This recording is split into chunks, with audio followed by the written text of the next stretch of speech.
Raise your hand if you've ever stared at your Google Drive and thought, wait, what's the difference between a drive and a folder again? Don't worry, you're not alone. I get this question all the time. Today, we're going to untangle the web of drives, folders, and files so you can navigate your digital world with confidence. How are drives, folders, and files organized? The basic hierarchy is drives hold folders, and folders hold files. Let's break it down with a simple analogy.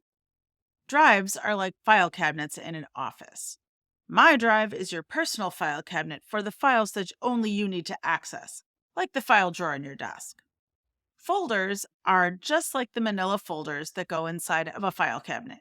They help you organize information by smaller projects or clients within your drives or file cabinets. Files are the actual individual items stored inside the folders. These could be text documents, spreadsheets, presentations, images, videos, anything that you're working. So the basic hierarchy is drives hold folders and folders hold files. Understanding this structure makes it easier to organize and find and manage your digital resources efficiently. Shared drives are used in companies and organizations to organize files for departments, teams, or large projects, like larger file cabinets for everyone to share, ensuring that everyone has access to the resources they need. Why does this matter? This basic organizational system isn't just about neatness. It is essential for collaboration.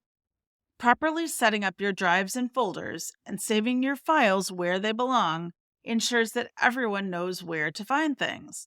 It prevents accidental deletions and it keeps your workflow running smoothly.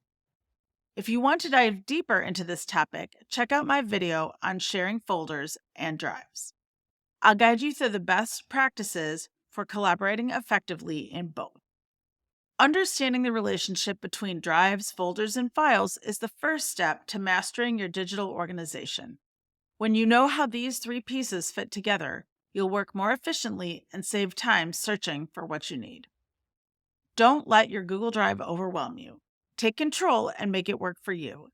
If this video helped, be sure to like, subscribe, and comment below with your biggest Google Drive questions. Let's tackle them together. I look forward to helping you succeed.